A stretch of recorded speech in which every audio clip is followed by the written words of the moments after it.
Hello, everybody, and welcome back to Odin's Movie Blog. I am the critic who is a cynic. Hope we're doing well. And today we've got some pretty big news that broke last night as more and more information was coming out that HBO Max is set to be a pretty big competitor to Disney Plus's service, though it's going to be a little bit delayed in its overall release. We were going through a lot of the titles that were being announced, a lot of the content that's going to be offered, and not even just talking about original content, because obviously that's usually the way that we tend to give value to certain services, but also just the back catalog of stuff that's going to be available, in my opinion, is pretty damn impressive, to the point where I'm actually probably going to, at some point in the future, go ahead and get this service when it becomes available in May. And so just some information on HBO Max, the service that I never even knew I wanted until they started to release just how much content they were going to offer, especially when you forget that Warner Media is the one that owns HBO, and just how vast the HBO, or rather Warner Media library, truly is when you include all of the original content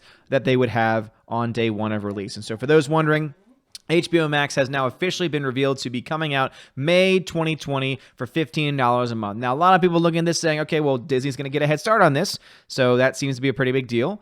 They try to make up with that by saying, yeah, but we're going to offer a lot more content on opening day versus Disney, which is going to offer some limited content. Still a pretty decent selection of stuff. Even though I hate Disney, I can at least say, you still get a pretty good amount of content for what you're paying for. But you get even more content opening day when it comes to HBO Max. And then the other big talking point, of course, is that $15 a month, which many people say, is it really going to be worth the price? Well, it's really hard to say, because it really is going to depend on the type of person that you are. If you're a person that loves original content and you tend to be drawn by things like Stranger Things, then Netflix might be the service for you. Even though I've got my own personal issues with Netflix, I do really enjoy that specific show. But if you would rather have access to a wide library of content because you just want to, if you're one of those persons basically where you sit at night and you say, let me just scroll through Netflix to see what content's available, I think HBO Max might end up being the better deal, because apparently they're going to have over 10,000 hours of content available on day one, with certain things fluctuating and other things being added as time goes by. And so, in my opinion, personally, and this is just Odin speaking here, I think that the $15 a month is merited, especially when you understand and consider just how much content and how many different things they're going to be offering with this service. So, of course, you're going to be getting a lot of original content here, which none of the things they've mentioned so far really interest me all of that much. But let's talk about the things that have been announced up to this point. So, how much will it cost at sign up? It will cost $15 a month. I imagine as we get closer to launch, they will probably offer a discount. I could see them saying, if you sign up now and commit to a year, you pay $10 a month, or you pay $5 a month. Either way, they'll offer something where if you sign up and pay upfront long term,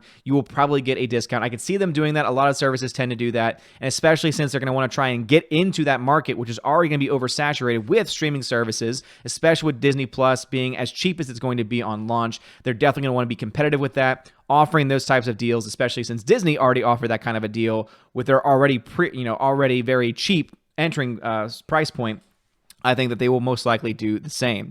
So it will cost $15 a month. Will current HBO Now subscribers get HBO Max for free? Some will and some may not. Routers received info from AT&T spokesperson on this topic. AT&T customers of DirecTV or the AT&T TV Now streaming service who have signed up for HBO Now have good news. They will get HBO Max free for 1 year. Some AT&T smartphone customers will unlimited data plans may get HBO Max free as well, which definitely makes me much more wanting to actually switch over to AT&T, because even though I switched away from AT&T for T-Mobile, and T-Mobile's been fine, AT&T is also a decent service that doesn't really cost all that much more, and if it includes HBO Max, then hey, you know what? Maybe I'll switch over.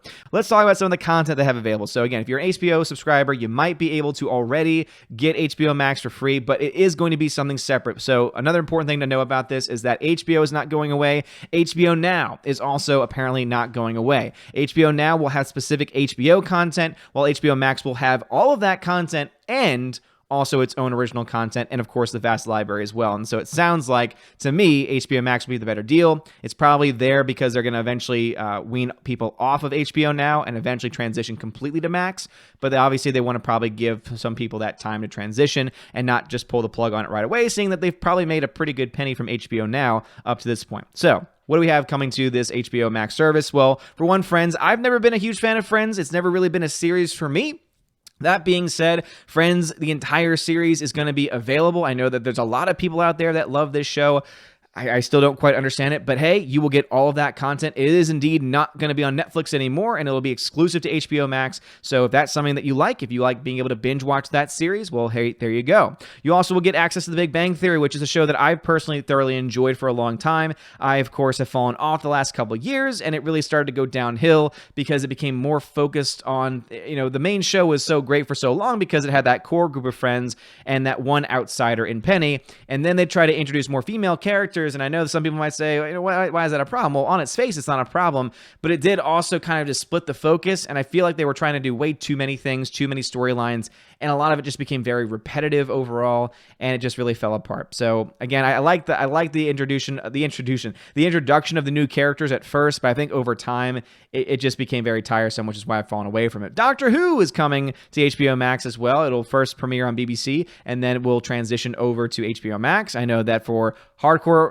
Doctor Who fans, that'll be a really good sign for you, because that means you'll get access to the previous content as well.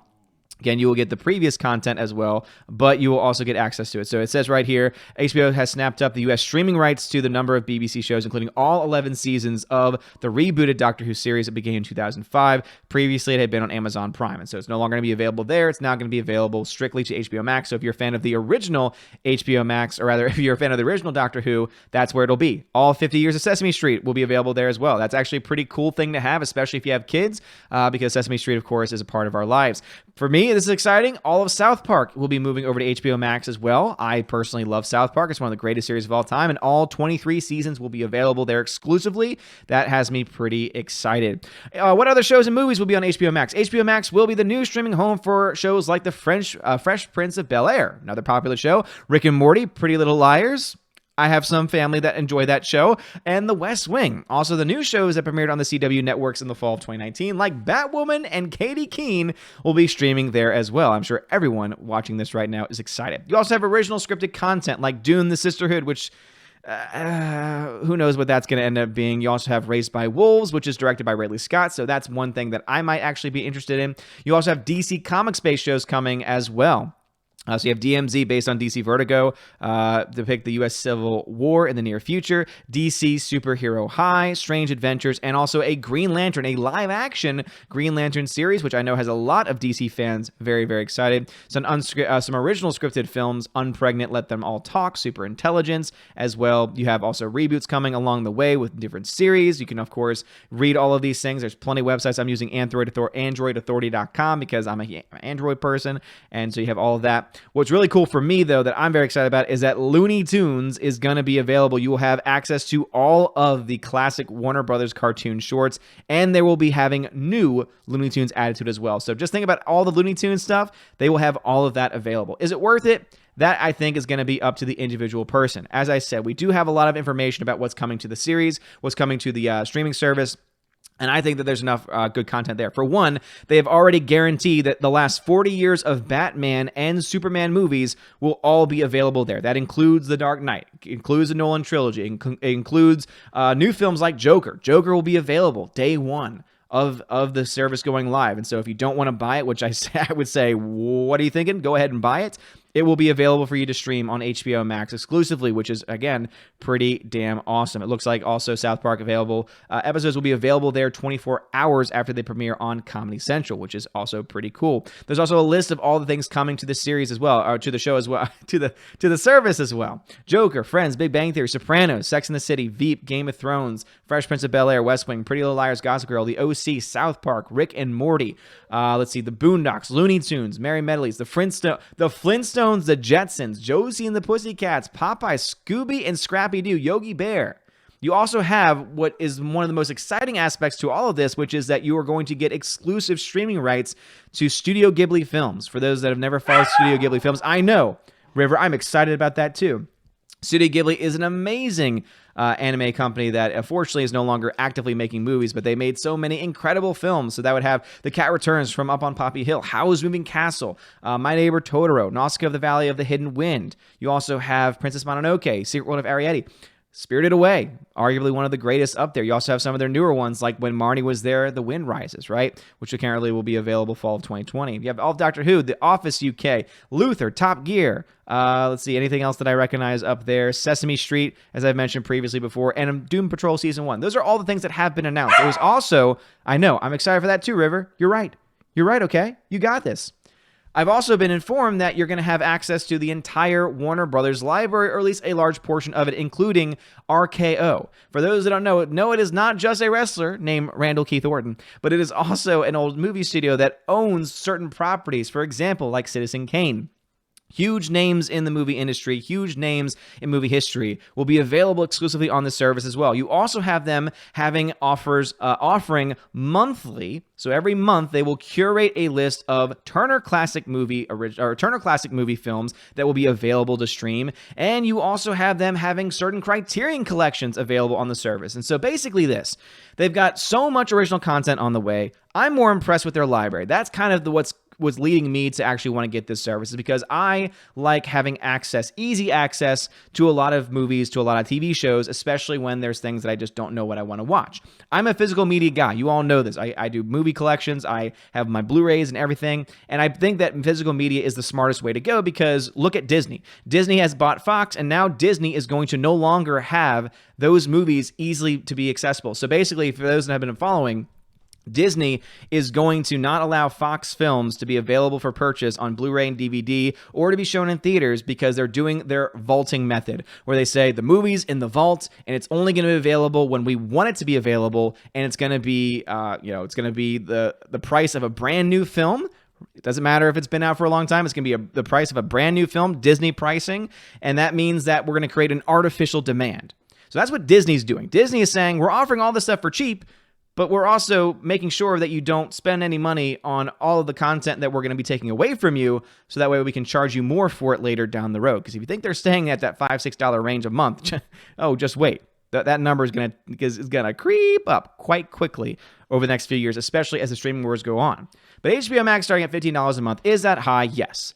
Is it worth it? For me, I think it is, because it's offering you a lot of classic content, stuff that I personally love, especially the Warner Brothers library, Batman movies, Superman movies, DC content, original DC content. That stuff to me is enough for me to actually be interested in signing up, and even signing up early for this service. Just having access to Turner Classic Films, having access to Criterion Films, having access to 10,000 hours of content, to me makes it worth a lot more than things like Netflix. In fact, I might even try and convince my wife Freya to allow us to cancel our Netflix subscription, because I already have my problems with Netflix, and it'd be really nice to be able to cancel them and sign up for HBO Max, seeing that they're offering a lot of content that I know she would like.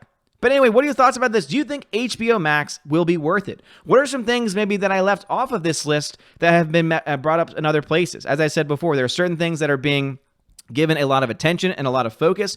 I honestly think that this is pretty exciting. I think the streaming wars are going to be very, very huge over the next couple of months, especially with Disney Plus coming out in a couple of weeks, and also this now being announced as well. HBO Max will be late to the game, but they also seem to be offering a lot more content, and hopefully they'll have a service that is going to be ready for the number of people subscribing, and hopefully be able to offer some discounts along the way as well. But anyway, let me know your thoughts about this stuff and all the things we talked about in the comment section below. If you like this video, smash that like button, give me a subscribe, it helps me out a lot. You are all amazing and beautiful people. Have a wonderful day, and as always, God bless.